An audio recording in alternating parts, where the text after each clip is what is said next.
Tonight we continue our lesson 23. We're on page 96 of the study guide. Greek culture and Hellenistic Jews.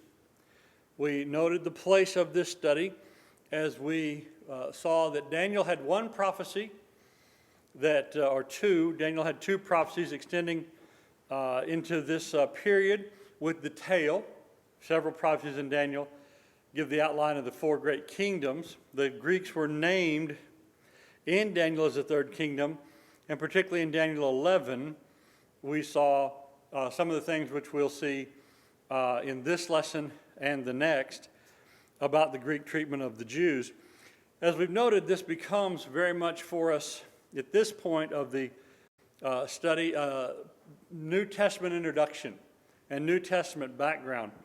So in this lesson, it's the Greeks, their culture, their impact on Jews, and how we end up with Hellenistic Jews, for instance, in Acts 6. We have Greek and Hellenistic Jews both in Jerusalem. In our next lesson, the Maccabean Revolt. If you want to read a pretty decent account of that, that's where you would turn to the Apocrypha, and you would read First Maccabees. After there's 4 books of Maccabees in there. The first one's seems to be a pretty reliable history. The others are not. We don't consider these inspired books, but certainly historic books. But the Maccabean Revolt is an important thing. It leads to approximately a 100-year period of Jewish independence and Jewish self-rule until the Jews are conquered by the Romans. And one of the things that happened in the Maccabean Revolt, or Maccabean time, following the Maccabean Revolt and Jewish independence, was the Jews built quite a large empire, almost to the same borders as Solomon once conquered.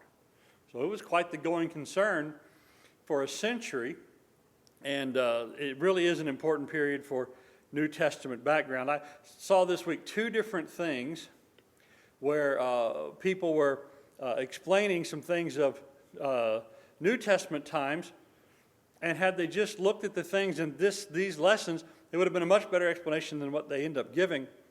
There was one of them, it was an article by a brother in the local church bulletin, and it was about the Samaritans and why the Samaritans hated the Jews so much. And they went through the brief history and basic facts of the Jews and Samaritan relations in the Old Testament. But during this Hasmonean rule, after the time of the free Jewish kingdom, when the Jews went about conquering Samaria and tearing down their temple, that really would have been an important thing to know probably for New Testament. Why did the Samaritans hate the Jews so much? Well, about 150 years ago, they conquered them and tore down their temple. Oh, okay. It turns out that's a lot more salient fact than some of the things way back in 2 Kings. And then another was talking about the church in Corinth, and this was in a different place. They were talking about the church in Corinth and all of the things that the Apostle Paul is able to tell the Corinthians, which was to them a known fact, that he could just make a reference to so many things of the Old Testament and expect the Corinthian brethren, the vast majority of them being Gentiles, to know those things and have some acquaintance with them. And the speaker said, here you have these these young pagan converts who would have no knowledge of these scriptures or any good way to know them. It's like, well, hold on.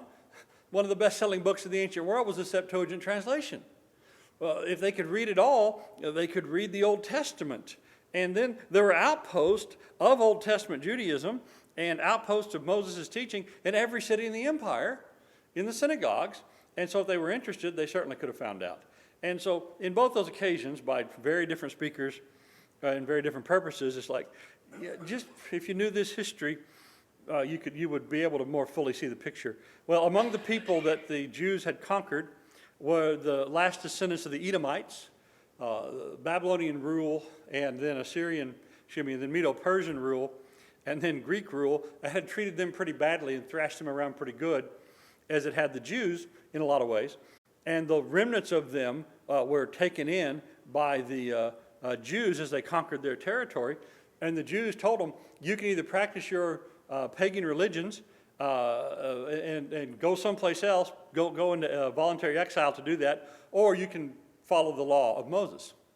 And most of the remnants of the Edomites said, yeah, we'll just go ahead and follow the law of Moses. And one of that family is a noble family, produces Herod, who works with the Romans. So maybe it's not a good idea to bring those folks in the family.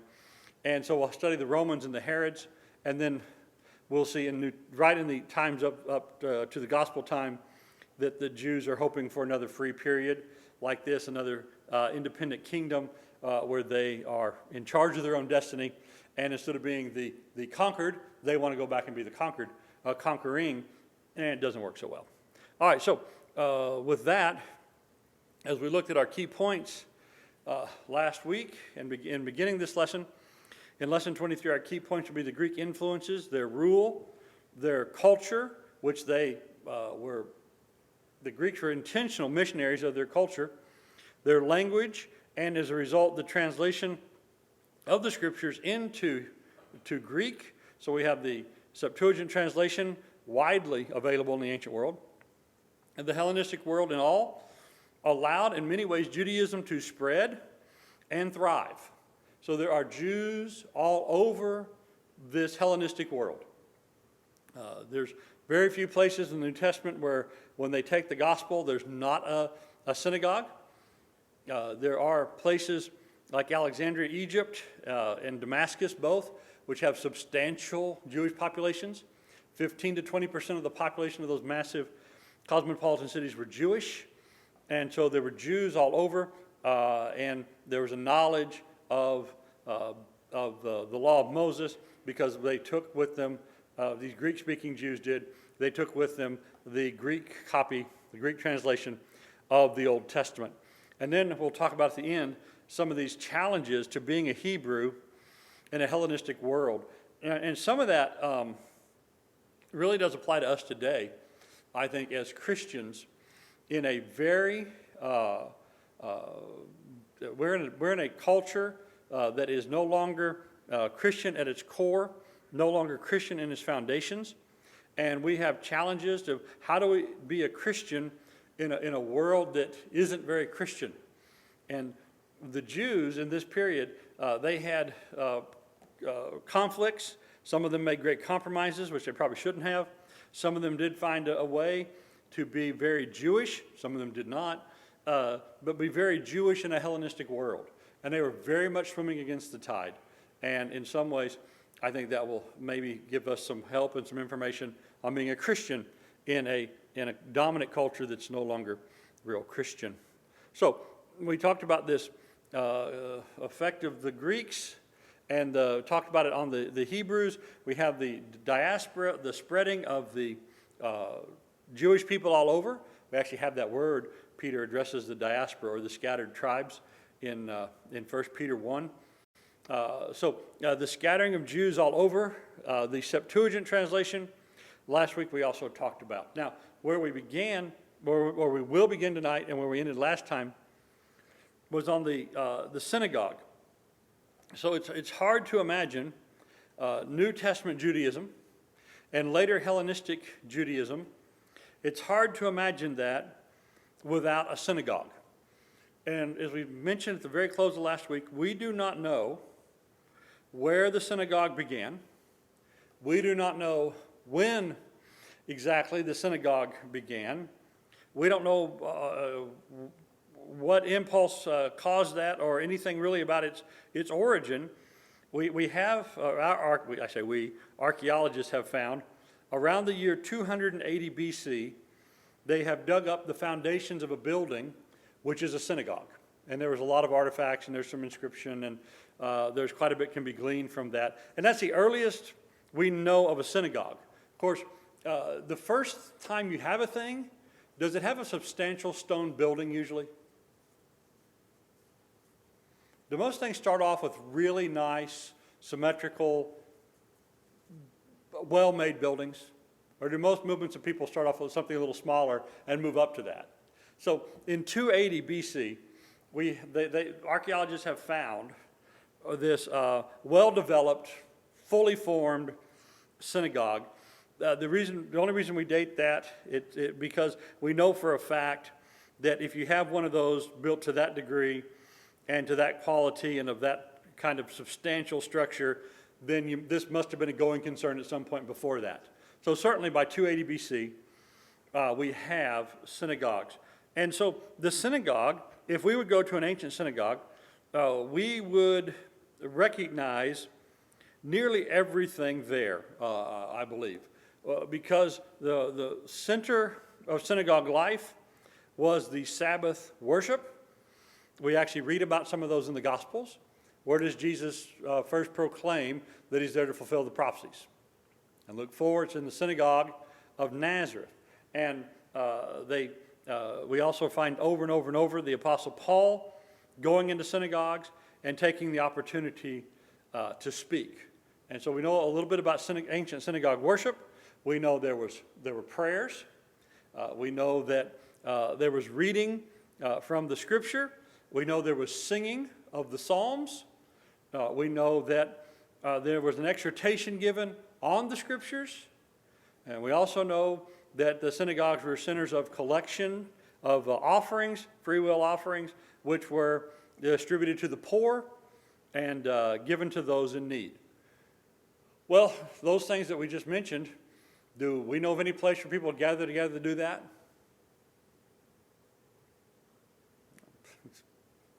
Yeah, it's basically a church, right? It's the church.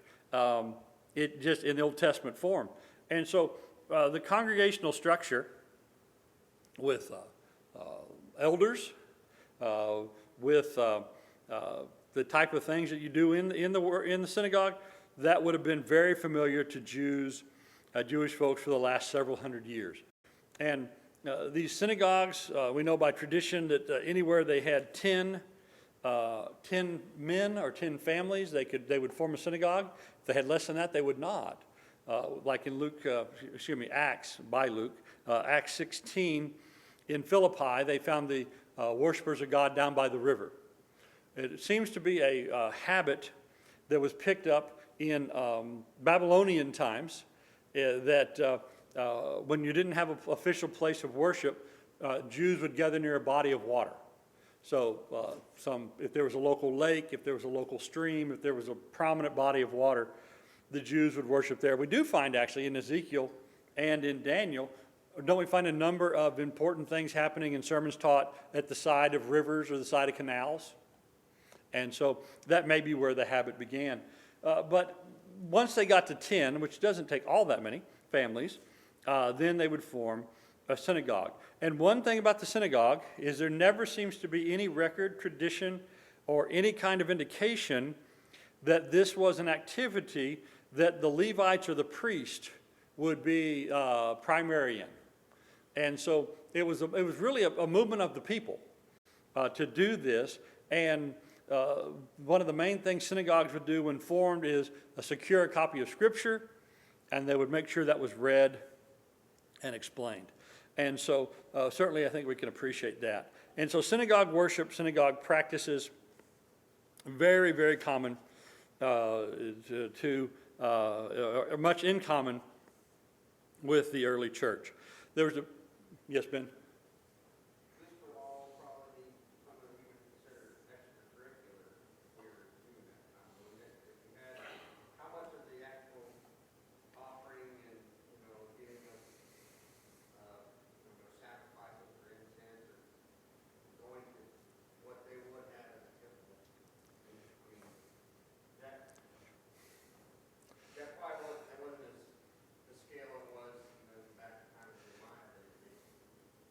What's interesting is just how central this becomes as an institution.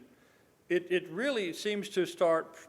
We're not sure where it starts. Whether it started in Babylon, where they didn't have a temple, or it started with these people in the far-flung regions of the Hellenistic world. If you live in the old within the borders of the Promised Land, if you live within Israel or Judah. Well, you were expected to go to Jerusalem, right? 3 times a year for worship. But What if you live, in Greece? What if you live a 6-week trip each way from Jerusalem? You going there 3 times a year? You just not. And many people would try to go to Jerusalem for a feast, but they wouldn't be there 3 times a year. And so this became a place where their free will offerings and their tithes could be deposited for the good of the community. So it could be dedicated to God and then be shared with others who needed it. And so it didn't support the temple directly, like originally, the original plan. But some of these people live so far away that they just can't get there. And so, it was kind of extracurricular in that sense. And there's not a single prophet that we can ever find who says, y'all need to go to synagogue more, right? Because it arises in this intertestament period. But it seems to have been just absolutely universally adopted by anybody who's spiritually minded at all, and not just in those far-flung places, but what is Jerusalem full of? Jerusalem itself is filled with synagogues. Basically, the historians will tell us there was basically one on every street. And so there were literally hundreds of synagogues in and around Jerusalem. Now, there were some other things that were added on to the synagogues, just sort of as practical things. One of the things that synagogues did is they had a synagogue school very often, and they taught basic literacy. Because if you're going to have a system, and this is also true of Christians, if you're going to have a system based upon the written word of God, what's an important thing? You got to be able to read it. And the synagogues were very, democratic in the small d sense of the word Democrat. They gave everybody who could an opportunity to read it so they could understand it for themselves. These communal buildings also became places often that had rooms for travelers.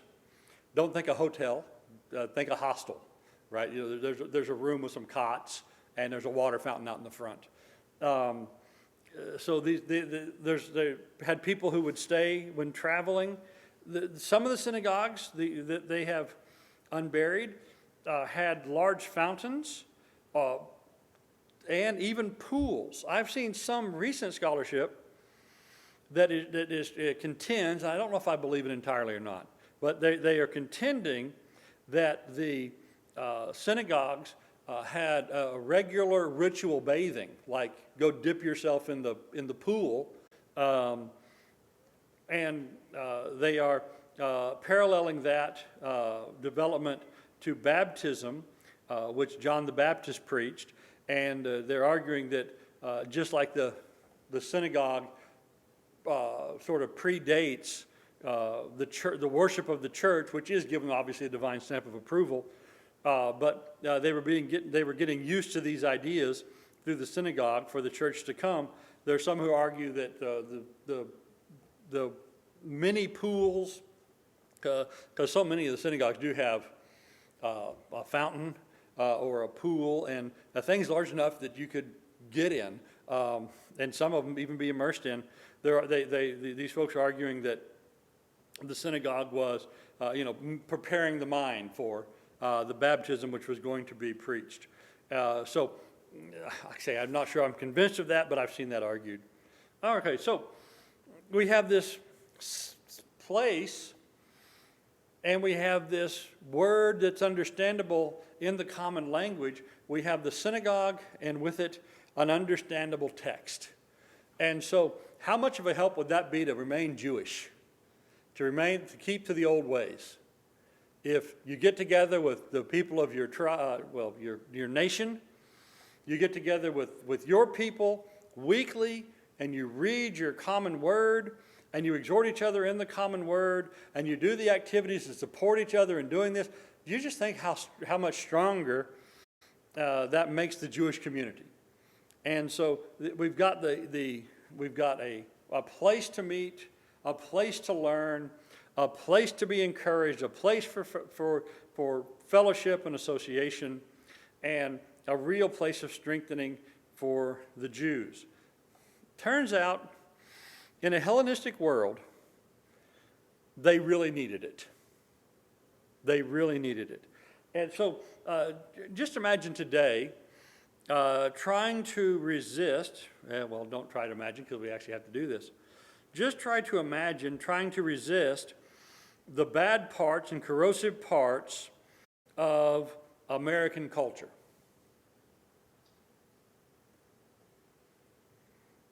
Who is it in our country who can live among us, or who can live in many parts of the world and stay away from the bad parts and keep your children away from the bad parts of our culture? You know, what do people do to try and do that? Limit the movies they watch? Do you know some Christians who won't have a television? Some Christians who won't listen to the radio? Some Christians who are very particular about what books they read? Very much so, right? And, well, a lot of folks, they're not going to send their kids to the schools because of what the kids will learn either from the teachers or from the other kids. And how much success do we have with that?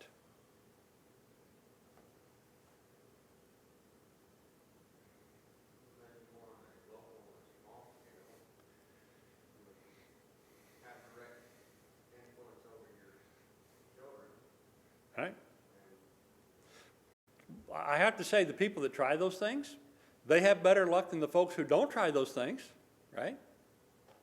But American culture, the culture we swim in, it is a powerful, powerful force.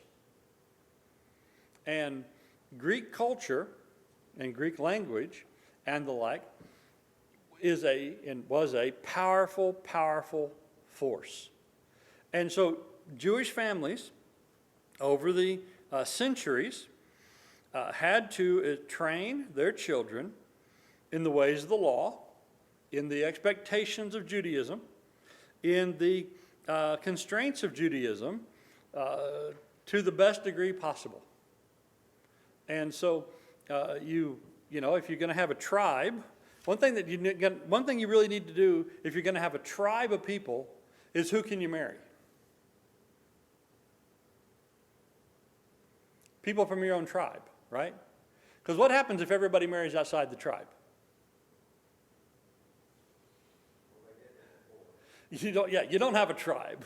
So in Ezra and Nehemiah, there's the problem of intermarriage. Well, imagine the problem of intermarriage if you're not living in, within sight of the temple. That was within sight of the temple where people were living. But we do find things like Timothy. What do we know about Timothy's family life? Faithful grandma, right? A faithful mother. What do we know about his dad? He was a Greek. What do you think his faithful grandma felt about his mom marrying that Greek fella? You have to imagine a little bit. I don't know. There's nothing said about his father except that he is Greek. But that happens over and over. When those things happen, well, you need to teach, like the ladies taught Timothy. Those ladies taught Timothy the Word of God, right? And he had confidence in it, and Paul made reference to that. Well, over and over, you have these cultural conflicts. What part of pagan society can a Jewish fella engage in?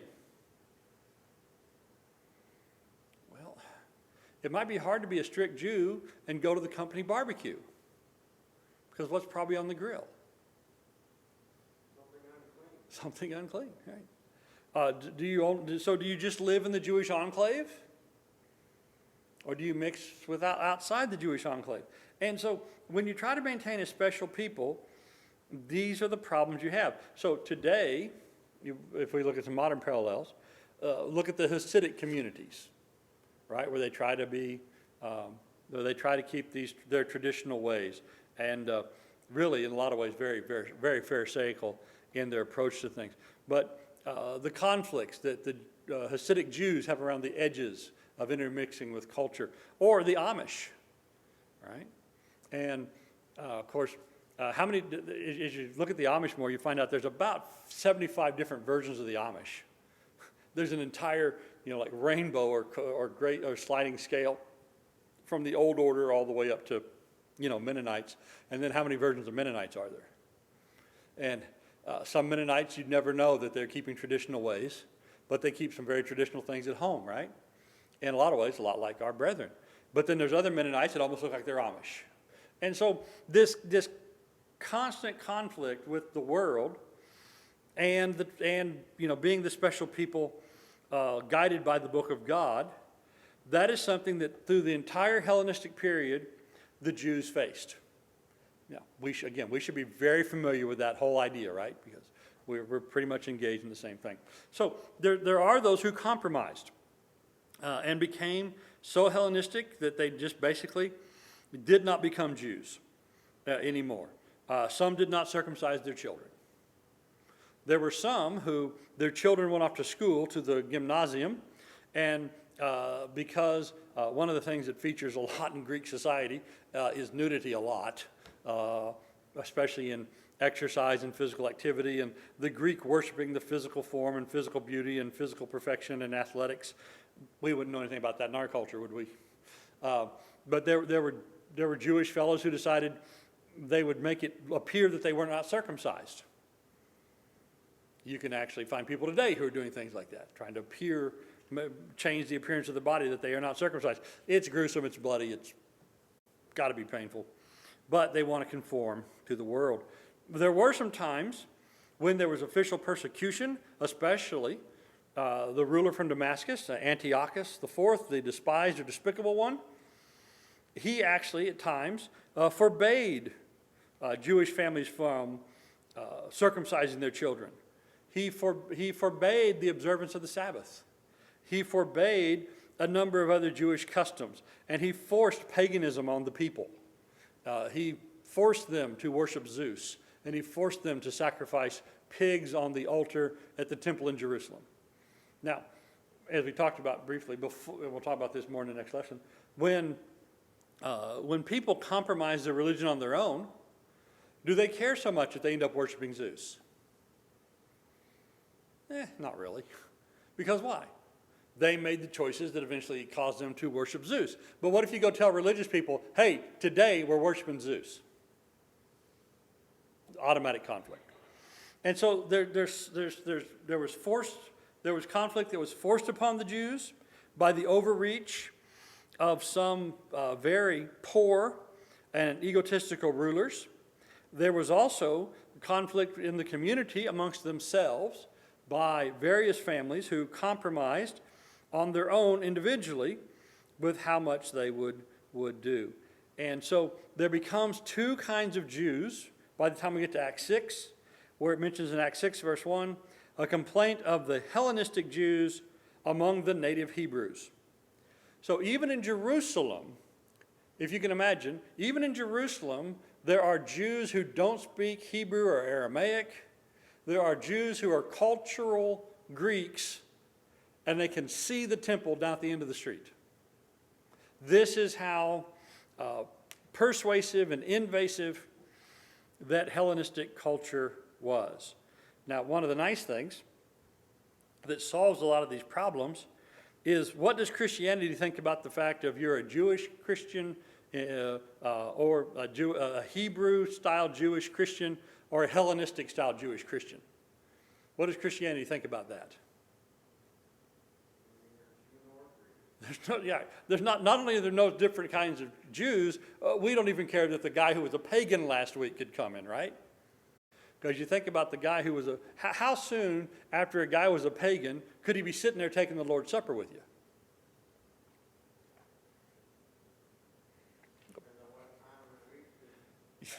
That's right. The Sunday after his baptism, that's how soon. And so, but the one thing that this really does is these Hellenistic Jews, with their knowledge of God, with their concern for spiritual things, even though they're not keeping all the traditional things of the law, even though they are not, even speaking the language of their forefathers, but their concern for the God of their forefathers was still there to a large degree and often genuine. Their synagogues were places where God's word was spoken and his name was revered, even though it was in a different language. And so you do have some, like the Apostle Paul. And of course, before he was the Apostle Paul, he was Saul, the persecutor, and almost certainly Saul the rabbi. Would anybody here object if I called him a rabbi? I know it doesn't explicitly say he's a rabbi, but he's a rabbi, right? So Saul the rabbi becomes Paul the apostle. And the interesting thing about Saul is he is totally conversant in Aramaic. He is completely comfortable in Jerusalem with all the high priests and all those people. But when he changes his name to Paul and goes out among the Gentiles, how much does he know of the Gentile world?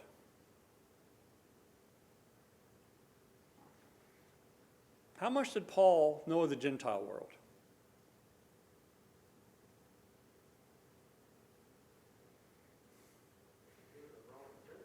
He's a Roman citizen.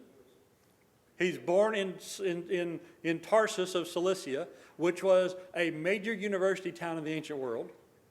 So if you think about if he's born in Tarsus and he's a Roman citizen, what was his father? Almost certainly a Roman citizen, because he said, I'm born to this citizenship. So his father was almost certainly a Roman citizen, but his father is in a university town when he's born. Now, if you think about it, do you know anybody who was born while their parents were living in a university town? Usually, if you're born in a university town, what are your parents doing? Going to school there, right? Why are people in university towns? And so it's not that much of a stretch to think about Saul, Saul's father being a university student, or maybe instructor even, when he's born, and he's a Roman citizen. And Saul, he is completely conversant in both the Jewish and the Gentile world. When he speaks to the Athenians in Acts 17, who does he quote?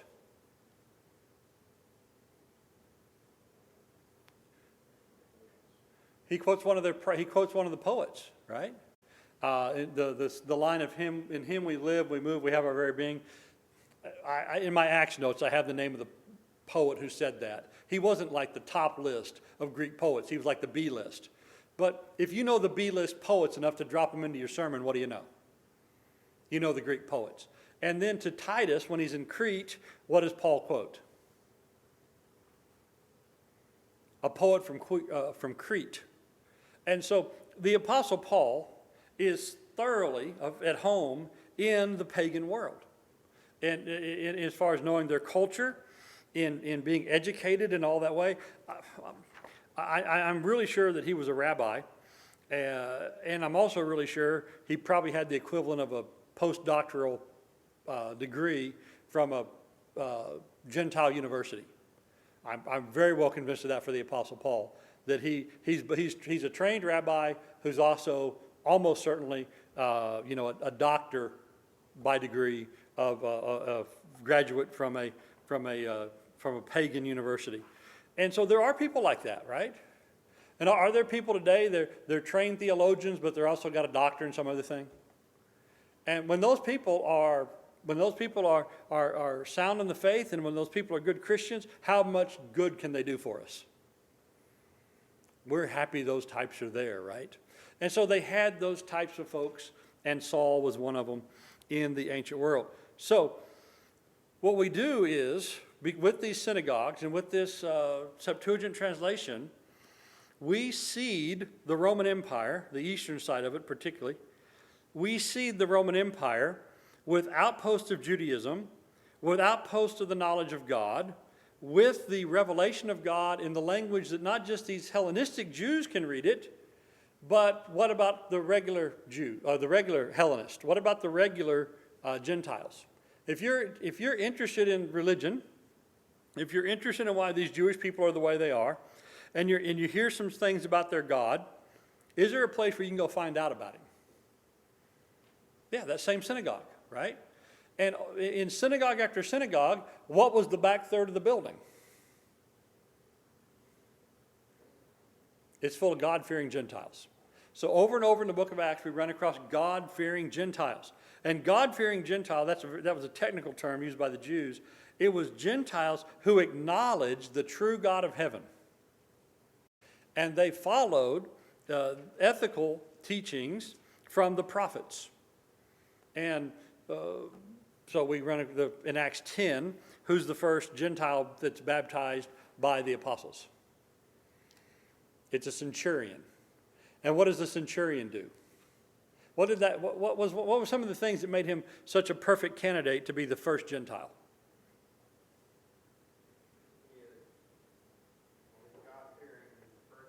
God-fearing. He's an important man. He's a very, the Roman officer corps at this time was a highly respected institution. So he's a well-placed man in the Gentile world. But also, what does he love? It says right in the text, he loved the Jewish nation. And when they needed money for things at the synagogue, who paid for it? He did.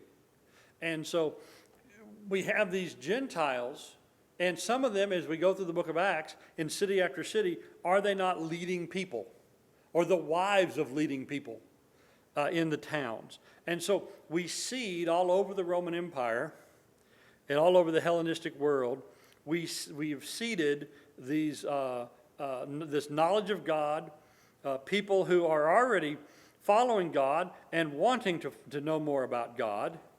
And they speak the same language as everybody else. They're in the same towns as everybody else. And it becomes a ready-made place for Christian conversion.